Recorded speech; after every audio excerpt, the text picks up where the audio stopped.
Raichur phone Bengaluru ಚಾಪ್ಟರ್ನ ಅಧ್ಯಕ್ಷನಾಗಿ ಕಾರ್ಯನಿರ್ವಹಿಸ್ತಾ ಇದ್ದೀನಿ.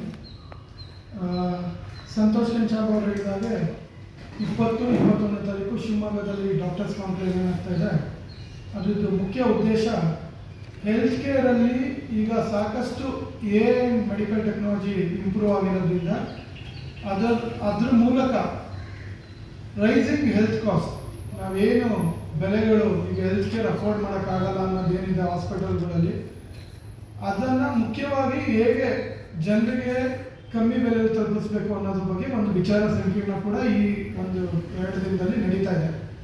ಈಗ ಅದರಲ್ಲಿ ಒಂದು ಮೆಡಿಕಲ್ ಟೆಕ್ನಾಲಜಿ ಅಂತ ಹೇಳ್ಬಿಟ್ಟು ಒಂದು ಸ್ಪೆಷಲ್ ಪ್ಯಾನಲಲ್ಲಿ ಸಾಕಷ್ಟು ಜನ ಇದರಲ್ಲಿ ಯಾರು ಪರಿಣಿತರಿದ್ದಾರೆ ಅವ್ರು ಮಾಡ್ತಾ ಇರೋ ಪ್ರಾಕ್ಟೀಸಸ್ ಬಗ್ಗೆ ನಮಗೆ ತಿಳಿಸ್ಕೊಟ್ಟು ಅಲ್ಲಿರೋ ಅಂತ ಹೇಳಿದ್ವಿ. ಈಗ ಹೊಸದಾಗಿ ಡಾಕ್ಟರ್ಸ್ ಕ್ಲಿನಿಕ್ ಶುರು ಮಾಡಿರ್ಬೋದು, ಇಲ್ಲ ಚಿಕ್ಕದಾಗಿ ಹಾಸ್ಪಿಟಲ್ಸ್ ಮಾಡಿರ್ಬೋದು, ಏನೇನು ಅವಕಾಶಗಳಿದೆ ಅವರಿಗೆ ಅದನ್ನು ಇಂಪ್ರೂವ್ ಮಾಡ್ಕೊಳ್ಳೋಕ್ಕೆ, ಮತ್ತು ಫಂಡ್ ರೈಸಿಂಗ್ ಯಾವ ರೀತಿ ಅವರು ದುಡ್ಡನ್ನು ಆ ಒಂದು ಕ್ಷೇತ್ರದಲ್ಲಿ ಹೂಡಿಕೆ ಮಾಡ್ಕೊಳ್ಳೋದಕ್ಕೆ ಇನ್ವೆಸ್ಟರ್ಸ್ ಮೂಲಕ ಇರ್ಬೋದು, ಸರ್ಕಾರಿ ಸ್ಕೀಮ್ಗಳು ಏನಿದೆ ಅದ್ರ ಮೂಲಕ ಇರ್ಬೋದು, ಅದ್ರ ಬಗ್ಗೆ ವಿಚಾರ ಸಂಕಿರಣಗಳು ನಡೀತಾ ಇದೆ.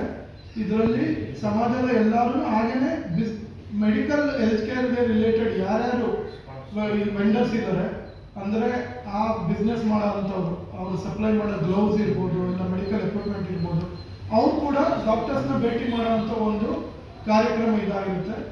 ಮುಖ್ಯವಾಗಿ ಒಂದು ಆರ್ಥಿಕ ಸಬಲೀಕರಣ ಹೆಲ್ತ್ ಕೇರ್ ಸೆಕ್ಟರಲ್ಲಿ ಯಾವ ರೀತಿ ಮಾಡ್ಬೋದು, ಅದರಿಂದ ಭಾರತದ GDP ಈಗ ನಿಮ್ಗೆ ಗೊತ್ತಿದೆ, ಈಗ ನಾವು almost the 3rd largest economy and medical tourism is going to play a very big role in another 10 years. 2030ಗೆ Bharat ಒಂದು ಮುಖ್ಯ ಮೆಡಿಕಲ್ ಟೂರಿಸಂ ಅಲ್ಲಿ ಶಕ್ತಿಯಾಗಿ ಹೊರಹೊಮ್ಮಲಿದೆ ಅಂತ ಆಲ್ರೆಡಿ ಎಲ್ಲ ಪರಿಣಿತರು ಅದನ್ನ ಒಂದು ವಿಚಾರ ನಮಗೆ ಕೊಟ್ಟಿದ್ದಾರೆ.